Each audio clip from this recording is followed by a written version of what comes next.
इस चुनाव में युवा और बेरोजगारी का मुद्दा हावी आप भी घूम रहे हैं। आप देख रहे होंगे तेजस्वी यादव ने 10 लाख नौकरियों की बात की है। अब जो विपक्ष है, उनका जो विरोधी है यानी जेडीयू और बीजेपी, वो कह रहे हैं कि पैसे कहां से आएंगे। और आप तो पीएचडी हैं, जरा आप समझा सकते हो अगर कि 10 लाख नौकरियों के पैसे कहां से आएंगे, या फिर आपको लगता है ये चुनावी वादा? नहीं, देखिए, देने के लिए तो नौकरी दी जा सकती है। ऐसा नहीं है कि मोदी जी ने जब वादा किया था कि वो 2 करोड़ रोजगार देंगे हर साल, तो वो भी दिया जा सकता है। उसके लिए 2 चीज़ होना बहुत ज़रूरी है। पहला, जो आपके पास अवेलेबल रिसोर्स है, उसको आप एक्सप्लोर किस तरीके से करते हैं, आप रिसोर्स का मैनेजमेंट किस तरीके से करते हैं। और दूसरा, उसको लेकर के आपके पास प्लानिंग क्या है। जैसे सरकार ने कहा कि हमारे पास रेवेन्यू नहीं है, तो रेवेन्यू को खर्च करने की प्रायोरिटी क्या है, उस प्रायोरिटी को अगर हम चेंज कर दें। एक उदाहरण के लिए मैं बोल रहा हूँ कि 8,500 करोड़ का हवाई जहाज खरीदने का ज़रूरत नहीं है। अगर आपकी इकोनॉमी स्लो डाउन में है, तो उस पैसे का इस्तेमाल आप डेवलपमेंटल वर्क में कर सकते हैं। तो एक तो सरकार की प्रायोरिटी बदलनी चाहिए, दूसरा जो अवेलेबल रिसोर्स है उसका जो है मैनेजमेंट हमको करना पड़ेगा। समय लगेगा, नहीं तो व्यवस्था का में सुधार का सवाल है, इसमें सवाल तो समय लगेगा, क्योंकि तेजस्वी कह रहे हैं पहली कैबिनेट में 10 लाख नौकरी। देखिए, जहाँ जहाँ कहते हैं ना, जहाँ चाह वहाँ राह, और ये बिहार की धरती है।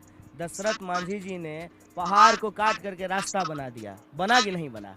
तो ये बिहार है, जहाँ चाह होगी वहाँ राह। तेजस्वी की तुलना आप दशरथ मांझी से कर सकता है कि तेजस्वी में दशरथ मांझी जैसी इच्छा शक्ति है? नहीं, किसी भी नेता के भीतर ये इच्छा शक्ति होनी चाहिए। बिना राजनीतिक इच्छा शक्ति का कोई बदलाव संभव नहीं है।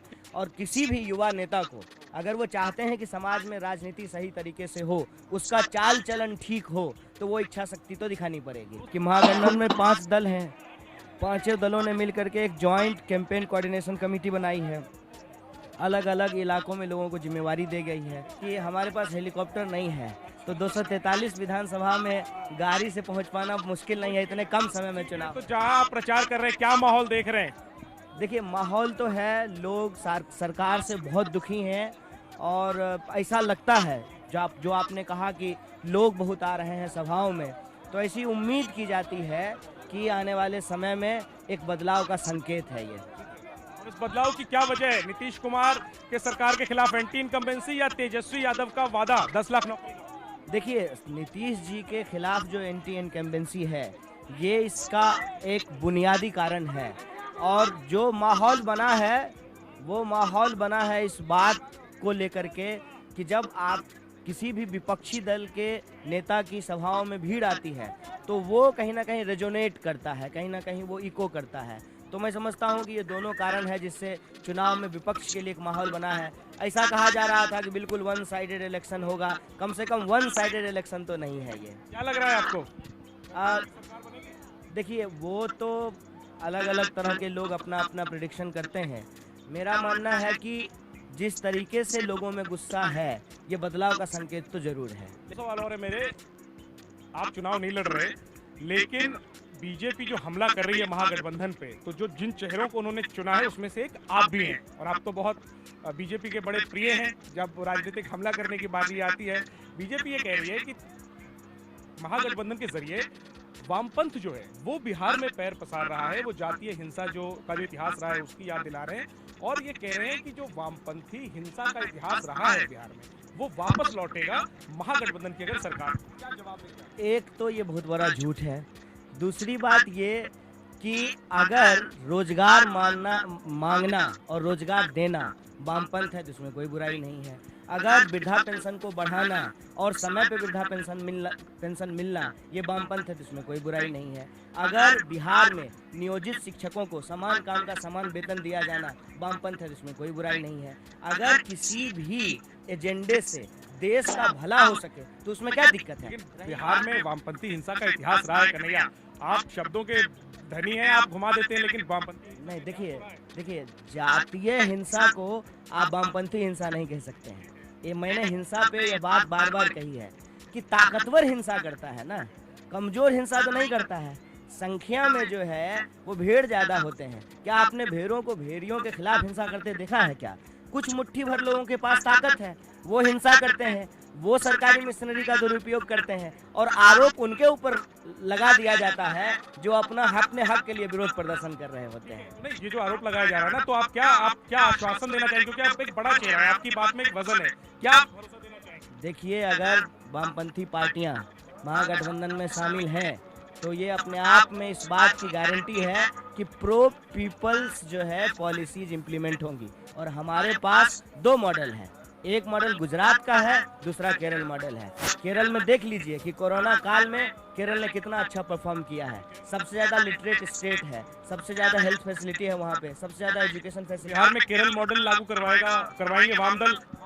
देखिए, जब बिहार की लड़की केरला में जाकर के टॉप कर सकती है ना, तो मैं समझता हूँ कि बिहार की लड़की को केरला जाने की ज़रूरत नहीं है। वो यहीं टॉप करे, यहीं पे उसको जो है पढ़ने के लिए व्यवस्था हो, यहीं पे इलाज के लिए व्यवस्था हो, यहीं पे नौकरी मिले, पलायन रुके। ये हमारा केरल मॉडल लागू होगा। देखिए, बिहार का अपना मॉडल होगा, बिहार का अपना इतिहास है, बिहार की अपनी गौरवशाली परंपरा है, उसका अपना मॉडल होगा। हमने अपना एक उदाहरण दिया है कि देखिए, हमारी साख है, हमारी साख ये है कि हम जब भी पावर में होते हैं जनता के लिए काम करते हैं, और उस साख के आधार पर हम जनता से अपील कर रहे हैं कि आप मौका दीजिए बदलाव का, बिहार की का सूरत हाल जो है वो बदलेगा। ये जो बात कही जा रही है कि लालू जी के समय में जंगल राज था, वो फिर से वापस आ जाएगा, खुद प्रधानमंत्री ने अपनी सभा में ये देखिए, प्रधानमंत्री तो कुछ भी बोलते हैं, प्रधानमंत्री का तो जो मन करता है वो बोलते हैं। तो आपके फेवरेट है, आप खूब उनकी बातों पर हमले नहीं, हमले करने की बात नहीं है। आप प्रधानमंत्री की कोई भी बात याद कर लीजिए ना। उन्होंने कहा था कि नोटबंदी के बाद 50 दिन दे दीजिए, सारी समस्या रुक जाएगी, किसी भी चौराहे पे बुला लीजिएगा। कहाँ है, किस चौराहे पे मिले? तो प्रधानमंत्री कुछ भी बोलते हैं। बिहार चुनाव में इस बार युवा नेता तेजस्वी यादव, चिराग पासवान, मुकेश सहनी, युवा नेता जो है उन्होंने खूब चर्चा बटोरी है और बड़ी उनकी एक चर्चा हुई है। कन्हैया कुमार मिस कर रहे हैं चुनाव ना लड़ना। नहीं, ऐसा कुछ नहीं है।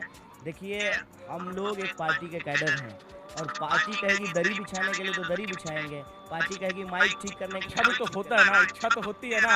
मिस कर रहे हैं चुनाव लड़ना। नहीं, इच्छा से ज्यादा जरूरी चीज है। नहीं, क्यों मिस करेंगे? आप 2015 में आए थे, इसी तरह से गाड़ी पे खड़ा होकर के आपने इंटरव्यू लिया था, तो 2015 में हम प्रचार अध्यक्ष बने थे। अब आप बहुत बड़े नेता हैं, उस समय आपको जेएनयू और बेगूसराय के बाहर लोग नहीं जानते थे, अब आपको देश और दुनिया जानती है। देखिए, चाल, चेहरा और चरित्र नहीं बदलना चाहिए इंसान को, तो इसीलिए हमारा ये मानना है कि पार्टी आपको जो जिम्मेदारी दे उसको आप ईमानदारी से निभाइए। इस बार पार्टी ने प्रचार करने की जिम्मेदारी दी है, उसका निर्वहन कर रहे हैं। ये जो पॉलिटिक्स हो रही है चिराग पासवान वाली, उस पर कन्हैया क्या राय रखते हैं? कहा जा रहा है कि चिराग पासवान जो है वो बीजेपी की बी टीम है। चिराग पासवान खुद कहते हैं कि हमारे जहाँ कैंडिडेट है हमको दो और जेडीयू प्रत्याशियों को मत दो, बीजेपी को वोट दो जहाँ पे हम।